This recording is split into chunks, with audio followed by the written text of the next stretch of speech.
بسم اللہ الرحمن الرحیم۔ شروع کرتا ہوں اللہ تعالیٰ کے نام کے ساتھ جو بڑا مہربان نہایت رحم کرنے والا ہے۔ سیدنا ابو ہریرہ رضی اللہ عنہ سے روایت ہے، رسول اللہ صلی اللہ علیہ وآلہ وسلم نے فرمایا، قسم ہے مجھ کو اس ذات کی جس کے ہاتھ میں میری جان ہے، دنیا فنا نہ ہوگی یہاں تک کہ آدمی قبر پر گزرے گا، پھر اس پر لیٹے گا اور کہے گا کاش میں اس قبر والا ہوتا، اور نہ ہوگا ساتھ اس کے دین مگر بلا۔ سیدنا جابر بن عبداللہ رضی اللہ عنہ سے روایت ہے، رسول اللہ صلی اللہ علیہ وآلہ وسلم بازار میں سے گزرے۔ آپ صلی اللہ علیہ وآلہ وسلم مدینہ میں آ رہے تھے کسی عالیہ کی طرف سے۔ عالیہ وہ گاؤں ہیں جو مدینہ کے باہر بلندی پر واقع ہیں، اور لوگ آپ صلی اللہ علیہ وآلہ وسلم کے ایک طرف یا دونوں طرف تھے۔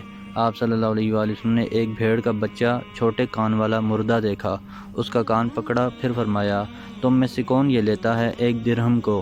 لوگوں نے عرض کیا، ہم 1 درہم سے کم میں بھی اس کو لینا نہیں چاہتے، یعنی کسی چیز کے بدلے، اور ہم اس کو کیا کریں گے؟ آپ صلی اللہ علیہ وآلہ وسلم نے فرمایا، تم چاہتے ہو کہ یہ تم کو مل جائے؟ لوگوں نے کہا، اللہ کی قسم اگر یہ زندہ ہوتا تب بھی اس میں عیب تھا کہ کان اس کے بہت چھوٹے ہیں، پھر مرنے پر اس کو کون لے گا؟ آپ صلی اللہ علیہ وآلہ وسلم نے فرمایا، اللہ کی قسم دنیا اللہ جل جلالہ کے نزدیک اس سے بھی زیادہ ذلیل ہے جیسے یہ تمہارے نزدیک۔ سیدنا اسامہ بن زید رضی اللہ عنہ سے روایت ہے، ان سے کہا گیا، تم سیدنا عثمان رضی اللہ عنہ کے پاس نہیں جاتے اور ان سے گفتگو نہیں کرتے؟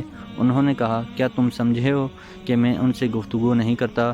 میں تم کو سناؤں؟ اللہ کی قسم میں ان سے باتیں کر چکا جو مجھ کو اپنے اور ان کے بیچ میں کرنا تھیں، البتہ میں نے یہ نہیں چاہا کہ وہ بات کھولوں جس کا کھولنے والا پہلے میں ہی ہوں، اور میں کسی کو جو مجھ پر حاکم ہو یہ نہیں کہتا کہ وہ سب لوگوں میں بہتر ہے۔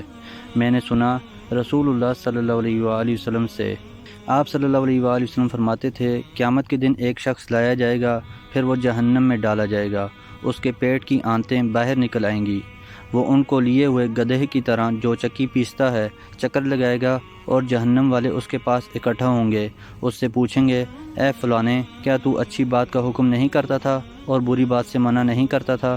وہ کہے گا، میں ایسا کرتا تھا، لیکن دوسروں کو اچھی بات کا حکم کرتا اور خود نہ کرتا، اور دوسروں کی بری بات سے منع کرتا اور خود اس سے باز نہ رہتا۔ سیدنا عبادہ رضی اللہ عنہ نے کہا، پھر ہم چلے یہاں تک کہ سیدنا جابر بن عبداللہ انصاری رضی اللہ عنہ کے پاس ان کی مسجد میں آئے۔ وہ ایک کپڑے کو لپیٹے ہوئے نماز پڑھ رہے تھے۔ میں لوگوں کی گردنوں پر سے گزرا یہاں تک کہ ان کے اور قبلے کے بیچ میں بیٹھا۔ میں نے کہا، اللہ تم پر رحم کرے، کیا تم ایک کپڑے میں نماز پڑھتے ہو اور تمہاری چادر پہلو میں رکھی ہے؟ انہوں نے اپنے ہاتھ سے میرے سینے پر اس طرح سے اشارہ کیا، انگلیوں کو کشادہ رکھا اور ان کو کمان کی طرح خم کیا، اور کہا، میں نے یہ چاہا کہ تیری مانند کوئی احمق میرے پاس آئے، پھر وہ مجھے دیکھے جو میں کرتا ہوں اور ویسا ہی کرے۔ رسول اللہ صلی اللہ علیہ وآلہ وسلم ہماری اس مسجد میں آئے، اور آپ صلی اللہ علیہ وآلہ وسلم کے ہاتھ میں ایک ڈالی تھی ابن تاب کی، جو ایک کھجور ہے۔ آپ صلی اللہ علیہ وآلہ وسلم نے مسجد میں قبلے کی طرف بلغم دیکھا، کسی نے تھوکا تھا۔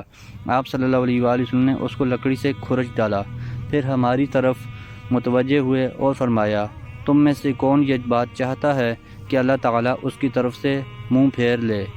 ہم یہ سن کر ڈر گئے۔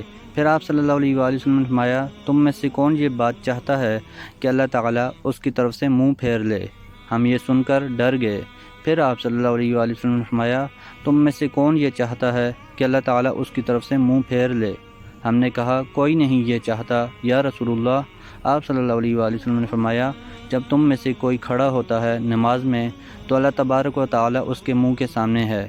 نووی رحمہ اللہ نے کہا، یعنی جہت جس کو اللہ نے عظمت دی یا کعبہ، تو اپنے منہ کے سامنے نہ تھوکے، اور نہ داہنی طرف بلکہ بائیں طرف پاؤں کے تلے۔